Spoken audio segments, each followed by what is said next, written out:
Jangan-jangan isu nasab ini adalah pengalihan isu. Jadi isu untuk mengalihkan isu. Apakah itu mungkin? Ya secara akal itu mungkin sekali. Artinya tidak mustahil. Secara adi juga mungkin saja. Bukan hal yang mustahil. Bukan sesuatu yang jarang terjadi. Karena kalau kita babkan secara general, pengalihan isu itu memang merupakan sesuatu yang sering diambil oleh orang-orang yang punya kepentingan untuk menutupi isu dengan isu yang lain. Karena sesuatu itu ketika menjadi isu disoroti oleh publik, itu ada pressure-nya, ada tekanannya. Nah, untuk mengalihkan tekanan, maka dibuatlah isu yang lain sehingga tekanan itu setidaknya terbagi atau bahkan berpindah. Itu sederhana. Semua orang paham masalah itu. Mobil khusus ini kan lagi ramai masalah rakyat ya, entah itu keseluruhan atau mungkin rakyat setempat ya, menolak penambangan nikel di Raja Ampat ya, di Papua. Sementara ini kan ada 4 yang terdeteksi itu atau yang terkonfirmasi sebagai pelaksana dari penambangan itu kan 4. Yang 3 kan sudah dicabut IUP-nya, izin usaha penambangnya atau apa, izin usahanya atau apa yang dicabut. 1 yang nggak dicabut, PT GAG Nikel atau GAG Nikel. Nah, komisarisnya dari 4 itu salah satunya adalah petinggi PBNU, ketua bagian bidang keagamaan PBNU ya, atau bahasanya itu ketua Tanfidiyah PBNU. Jadi Tanfidiyah itu ada ketua umumnya, terus ada ketua bagian-bagiannya, divisi-divisinya lah kalau di perusahaan atau apa gitu, yang ternyata menjabat sebagai komisaris. Nah, di tengah itu muncul ada semacam edaran instruksi menyenggol langsung PWLS sebagai organisasi yang dibuat untuk permusuhan. Kan luar biasa itu. Sebelum-sebelumnya kan tidak pernah begitu. Tiba-tiba muncul di tengah ya, no comment masalah nasab di tengah, tapi tempelengannya luar biasa kepada PWLS. Nggak lama setelah itu muncul dari Mekah petinggi NU, petinggi ketua umum Pergunu kalau tidak salah, malah menyalahkan PBNU. Ada apa PBNU menyikapi Abbas, Imad, itu kan anak-anak kecil, panggil aja. Kenapa mereka lalu dianggap anti dengan PBNU? Kenapa PWI LS itu tidak disoroti? Siapa pendirinya? Pendirinya Abbas, Fuad lagi, Imad, itu kan anak-anak kecil semua. Dan mereka ini Muhyiddin itu maksudnya mungkin bukan kepada Balawi ya, tetapi mungkin Nahdien Tulen lah. Gus Abbas siapa leluhurnya? Kiai Imad itu ponakannya Kiai Ma'ruf Amin yang pernah menjadi Rois Am PBNU. Artinya ngapain nyikapin mereka kok dengan edaran begitu gitu? Kok seperti ditempeleng, mestinya dipanggil aja namanya anak kecil. Ini kan jadi heboh. Jadi orang bicara PBNU, bicara edarannya, orang lupa tentang ada satu keterkaitan dengan apa yang ditolak oleh masyarakat. Itu bahasa sederhananya ya, bahasa sopannya begitu. Dan komisaris ini sudah menyampaikan klarifikasinya, ya semacam dalam tanda kutip pembelaan. Ada semacam narasi-narasi yang tidak fair, tidak sesuai gitu. Foto-foto seolah-olah penambangannya itu di lokasi wisatanya, padahal jaraknya 40 kilo. Ada yang membantah itu, tapi kan laut, 40 kilo kan air itu. Pencemaran di situ kan nyampe ke sana kan, begitu bahasanya kan. Gampang-gampangnya lah ya. Bahkan kalau dihitung dari area lautnya itu ya 5 kilo dari area air terluar, kawasan laut terluarnya dari Raja Ampat yang sektor wisata itu, dengan area laut yang dari ditambang nikelnya itu ya. Tetapi komisarisnya mengatakan terlepas dari setuju tidak setuju, yang jelas jangan ada misinformasi, jangan sampai ada kelompok-kelompok yang menyampaikan informasi yang tidak valid.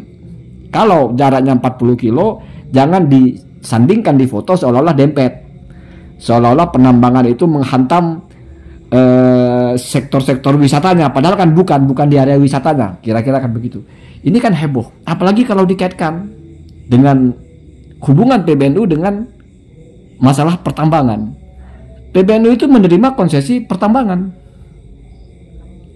Artinya kalau kita bicara secara hubungan, setiap penambang-penambang itu ya punya hubungan dengan PBNU sebagai sama-sama punya hak atau mungkin punya bagian melaksanakan penambangan itu. Akhirnya kan jadi agak berat, jadi agak rumit. Sehingga tidak muncul narasi itu, tidak terseret PBNU ke dalam masalah pertambangan. Justru PBNU yang muncul adalah itu dengan PWLS. Apakah itu mengalihkan isu? Bisa iya, bisa tidak. Gitu saja gampangnya kan. Begitu juga tiba-tiba korupsi yang lain belum selesai, muncul lagi korupsi yang lain. Pertamina sudah wallahualam muncul lagi. Sebelumnya pagar laut tenggelam sudah. Wajar kalau pagar laut, saya selalu bilang namanya pagar di laut, airnya pasang, tenggelam pagar itu. Biasa itu ya, nggak usah dialihkan isu ya. Cukup kita tunggu kapan airnya tinggi, tenggelam pagarnya. Namanya magarin laut, airnya kan pasang surut. Kalau giliran surut kelihatan pagarnya. Kalau sudah pasang hilang. Biasa itu ya.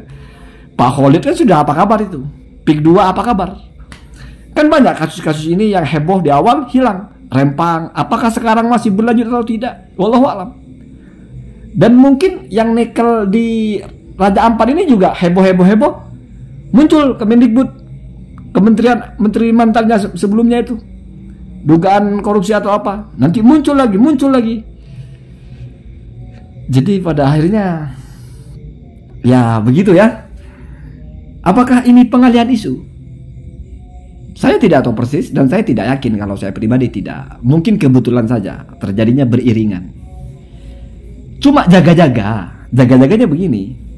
Siapa tahu ini pengalihan isu. Kalau ini pengalihan isu nasab ini pengalihan isu, ini akan terus dihidupkan. Karena sudah ada kepentingannya. Apa kepentingannya? Yaitu ini hidup. Isu ini hidup. Itu kepentingannya. Atau targetnya. Kepentingannya yang lain. Targetnya isu ini harus hidup terus. Dimana tujuan isu ini hidup untuk menutupi isu yang lain. Nah, kalau kita anggap itu buruk, berarti saya terlibat di dalam keburukan itu. Karena saya membantu sekali isu nasab ini hidup gitu. Karena saya kontenkan terus gitu. Ya nggak usah pusing-pusing lah. Orang berantem itu kalau masih melawan dua-duanya, berantem terus. Kalau satunya sudah lari, udah nggak ada berantem, Pak. Gampangnya kan begitu. Nggak ada berantem sebelah pihak, itu loh. Gampangnya gitu ya. Jadi kamu melihat perang itu akan seru kalau dua-duanya masih melawan. Kalau salah satunya sudah nggak melawan, udah nggak ada seru-serunya. Mana ada perang satu pihak gitu. Nah, saya jadi berpikir jangan-jangan mungkin kenapa saya itu nggak pernah diserang bahasanya ya, nggak pernah dijatuhkan lah. Ya. Jadi konten-konten saya itu nyaris nggak pernah dibantah. Sekali ada yang bantah, Gus Hasan lah, layu tabar lah sudah ya, bantah-bantah lah ya. Saya setuju dengan pendapatnya Gus Hasan lah, setuju lah, bebas ya. Maimun Al-Qoddah lah, kitab 70 itu nggak berguna ya, silahkan bebas. Tapi kenapa tidak masif gitu? Ya jangan-jangan Zaini jangan diserang, Zaini jangan dijatuhkan. Kalau Zaini dijatuhkan nanti ini nggak rame. Nah kalau ini nggak rame, isu ini mati. Wah kalau begitu saya pikir ulang untuk bicara nasab lagi ya. Jangan-jangan kita menari di genderang orang lain. Wah nggak enak itu. Jangan-jangan kita bergerak di wayang orang lain gitu. Jadi wayang orang lain. Kalau sudah sengaja, artinya sengaja itu apa? Sudah ada kontrak gitu. Misalnya memang sengaja saya, ada yang mempekerjakan saya untuk terus menghidupkan ini. Wah nggak ada persoalan. Itu berarti sama-sama sadar toh. Sama-sama cari makan lah bahasanya. Tapi kalau tidak, saya nggak dikontrak siapapun untuk terus bicara ini. Nggak ada yang mengkontrak saya ya. Saya bicara ini, saya pikir ya konten-konten saja. Tapi kalau ternyata ini menguntungkan kelompok-kelompok dengan tujuan yang tidak baik, artinya apa? Biar ini hidup terus. Wah, rugi kita dong. Rugi dong. Ya, rugi. Karena kalau dipikir-pikir, edukasi, pembelajaran, pemberitahuan, pemahaman, penjelasan itu ada masanya dan ada waktunya dan ada batasnya karena itu terikat oleh materi. Materinya apa sih yang perlu dibantah? Sudah selesai semua. Pertanyaannya apa sih? 12 pertanyaan yang belum terjawab. Pak, kalau itu angkat tangan, Pak. Jangankan 12, satu aja kita angkat tangan nggak bisa jawab masalah itu.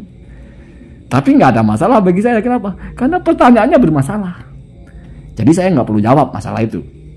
Nah, tapi kalau bicara masalah baca kitab ini itu, kayaknya sudah. Ini lama-lama menjadi seperti bagaimana mengkonter konten-konten Salafi Wahabi yang isinya bid'ah tahlilan, bid'ah maulidan, salah baca kitab. Kayaknya jadi begitu-begitu aja. Dimana itu memang nggak akan ada selesai-selesainya. Sampai kapanpun nggak akan selesai-selesai. Kalaupun sudah nggak ada, diulang lagi, recycle ya, atau reload ya, dengan versi yang lain. Satu kesalahan dari orang ini kita bicarakan dari sisi ininya, kita bicarakan dari sisi itunya, kita bicarakan ini, kita bicarakan itu. Wah, capek begitu ya, capek. Jadi saya kira edukasi masalah nasab itu udah selesai. Apa yang perlu diedukasikan lagi? Kalau tidak percaya, tidak percaya. Ya, mau apa lagi? Terus kalaupun tidak percaya, ya apa masalahnya? Ya silahkan tidak percaya, urusan kalian. Mau membatalkan nasab orang semua dibatalkan, ya silakan saja. Apa masalahnya? Bagi saya setidaknya. Bagi kalian ya, lana amaluna walakum amalukum tuh. Setidaknya semua orang sudah menyampaikan. Saya sudah sampaikan apa yang saya anggap taklif buat saya. Saya melihat ada narasi yang tidak benar, saya koreksi. Walaupun koreksinya lebih kepada saya gojlok. Wah, itu salah sebetulnya ya. Mungkin saya tidak akan menggojlok lagi, saya tidak akan merosting lagi. Tapi saya pilih-pilih mungkin materi apa yang perlu saya tanggapi. Kalau orang asal bacot, artinya saya sudah bosan belanja sayur ya. Jadi kalau udah orang jualan sayur saya nggak beli ya. Kalau ada jualan yang mahal nanti saya pikir-pikir untuk membeli ya. Kira-kira begitu. Semoga bukan pengalihan isu. Allahumma dinna